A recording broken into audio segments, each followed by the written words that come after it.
Bonjour à tous, bonjour les enfants, j'espère que vous allez bien. Aujourd'hui, je suis très heureuse de vous raconter une nouvelle histoire qui a été écrite par une amie à moi qui s'appelle Hélène Zélani.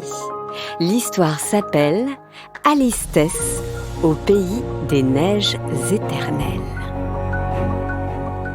Encore une histoire est un podcast réalisé par Alexandre Ferreira, raconté par moi, Céline Kallmann, et produit par Benjamin Muller.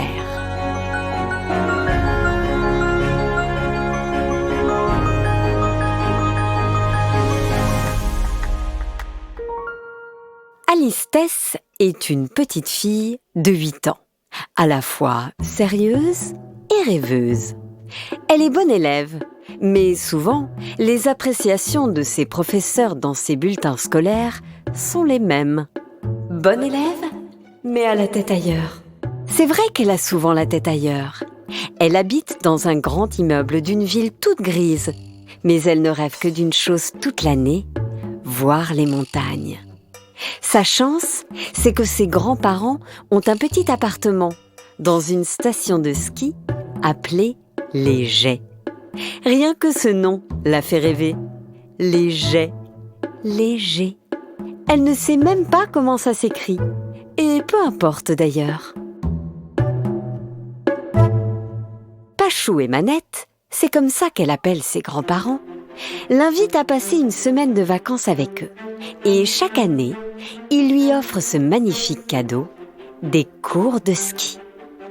Elle adore ça, dévaler les pentes, sentir le vent sur son visage, sentir les skis glisser sur la neige fraîche. Elle sait aussi que chaque année, elle se fait des nouveaux amis. Et tant pis si elle les perd de vue à la fin du séjour. Elle garde à chaque fois des souvenirs plein la tête. Piou-piou, ourson, flocon, première étoile, deuxième étoile. Elle a mis toute sa précieuse collection de médailles dans une petite boîte en métal. Et toute l'année, quand elle imagine ses prochaines vacances, elle l'ouvre, vide sa boîte sur son lit, regarde chaque médaille et a presque l'impression de respirer l'air des montagnes. Cette fois, ça y est, nous sommes le 27 février. C'est le grand jour. Pachou et Manette vont sans doute, comme d'habitude, klaxonner en bas de l'immeuble pour prévenir qu'ils sont là. Et aussi parce que c'est impossible de se garer dans la ruelle. Papa, maman, j'y vais. Pachou et Manette sont là. Ciao! Sois prudente, viens ici que je te fasse un gros bisou. Et donne-nous de tes nouvelles, hein. Oui, au revoir les parents. Et à dans une semaine. Tess attrape sa petite valise et hop, direction la montagne. Elle dévale les escaliers à toute vitesse. Oh là là, mais qu'est-ce que tu as grandi! Et dans la voiture, Pachou et Manette l'attendent comme d'habitude avec un délicieux sandwich pour le trajet. Tiens ton sandwich, ma chérie. Un yaourt à boire et un jus de pomme. Sans oublier le paquet de bonbons qui pique. Et tiens ton paquet de bonbons préféré. Oh merci Manette, merci Pachou. C'est ça, les vraies vacances. Sur la route, Alistès reconnaît à chaque fois les péages et certaines grandes stations-service. Mais ce qu'elle attend avec le plus d'impatience, c'est la sortie de l'autoroute, car cela veut dire que les Gets ne sont plus très loin. Au fil des kilomètres, le paysage change et dans la vallée, c'est encore plus marquant. Des maisons grises, on passe à celles en bois, mais toujours pas de neige à l'horizon. Ma chérie, tu es prête à fermer les yeux? Demande Manette. Ça va tourner. Oui, je sais. Je sais aussi ce qu'il y a au bout. La récompense. La voiture a alors débuté la montée. Les routes enlacées qui font un peu mal au cœur. Alistès a l'habitude. Elle ferme les yeux et se laisse bercer jusqu'à ce que la voiture ralentisse. Elle ouvre un œil, puis deux, et les voilà. les cimes enneigées. C'est comme si tout le reste n'existait plus. Comme si ce long voyage était passé en une fraction de seconde. C'est vrai que la route a été longue et qu'il est déjà tard. Mais Alice Tess profite de chaque seconde. Même fatiguée, elle s'imprègne du moindre bruit. Comme celui qu'elle adore, celui de la clé qui tourne dans la serrure de la porte de l'appartement. Ce bruit qui sonne le vrai début des vacances de ski. Mon lit! À chaque vacances, Alice Tess dort dans le lit superposé. Avant, elle dormait en bas, quand elle était plus petite. Mais maintenant qu'elle a bien grandi, elle a le droit de dormir en haut. Ce soir-là, Alice Tess s'endort légère, en pensant au lendemain. La nuit est passée très vite.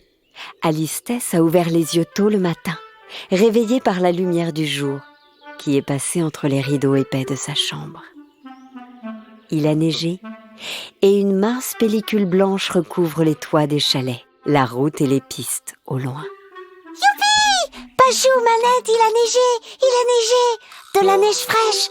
De la neige fraîche! C'est la meilleure! Elle fonce dans la cuisine et retrouve ses grands-parents qui lui ont préparé de bonnes tartines grillées et un chocolat chaud.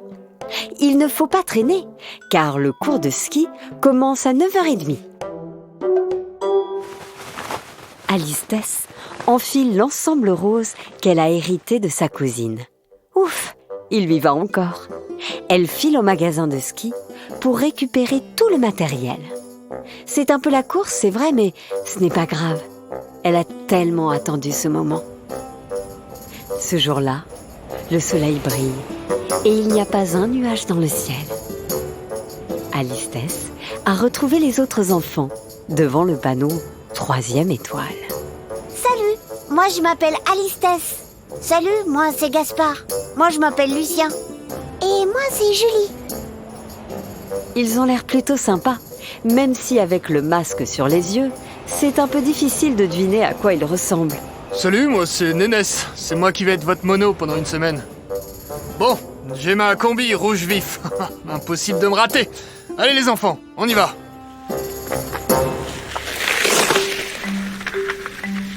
C'est parti comme ça, la file indienne, derrière lui.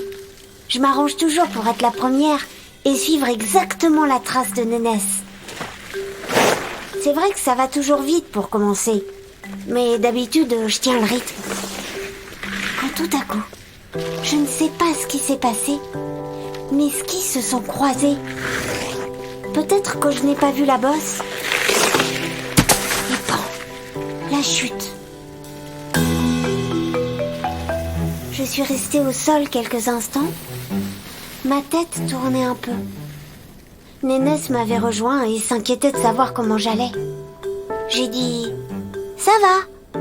Je me suis relevée, mais j'avais quand même bien mal aux genoux. Dans ma tête, je priais pour que ce soit juste un bleu.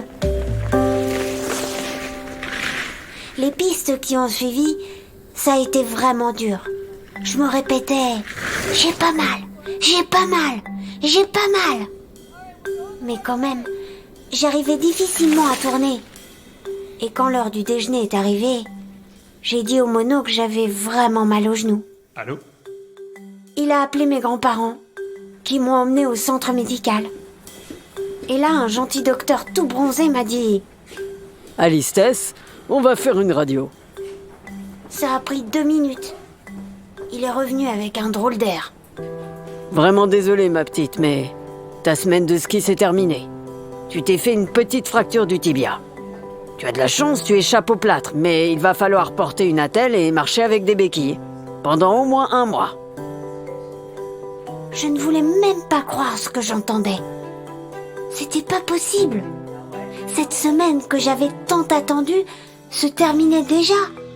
Non, ce n'était pas possible. Mais qui m'avait fait ça? Mais pourquoi? Pourquoi est-ce que j'avais fait une mauvaise action pour être punie de cette manière? Et je pleurais. Je pleurais. Je pleurais. Sans sans pouvoir m'arrêter. Mes grands-parents ne savaient plus quoi faire pour me consoler. Ils m'ont emmené manger une crêpe et m'ont promis qu'on reviendrait l'année prochaine. Non, tout est gâché. Mes vacances sont terminées. C'est trop injuste. Voilà ce que j'arrêtais pas de me répéter. L'après-midi, Pachou et Manette m'ont installée sur une chaise longue, en terrasse, face aux montagnes enneigées. La vue était absolument magnifique. Et là, je crois que je me suis endormie. J'étais légère comme une plume et j'allais partir à l'assaut de la montagne, là, juste devant moi. Je voulais à tout prix voir les neiges éternelles. La route fut longue, mais tout me semblait facile. J'escaladais la montagne comme si j'étais une professionnelle. Au loin, un bouquetin passait. J'ai même vu des traces de pattes de loup et des terriers de marmottes. Je grimpais sans m'arrêter. Il ne faisait pas si froid. Le soleil brillait et on avait l'impression que la montagne était recouverte de paillettes scintillantes. Et puis je suis arrivée tout au sommet et j'ai crié « Je suis la reine du monde !» J'avais enfin atteint les neiges éternelles et réalisé mon rêve. Des montagnes et des sapins à perte de vue, pas une remontée, pas un skieur, pas un chalet. Mais moi, Alice Tess, 8 ans, j'étais la reine des alpinistes. Et finalement, je l'avais décroché, ma 3e étoile.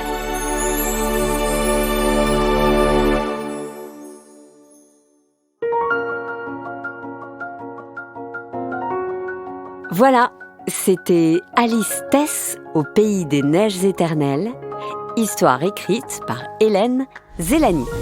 Encore une histoire est un podcast réalisé par Alexandre Ferreira, raconté par Céline Kallmann et produit par Benjamin Muller. Elle était trop bien cette histoire. Je vais me la réécouter encore et encore et encore. Parce qu'elle est trop bien.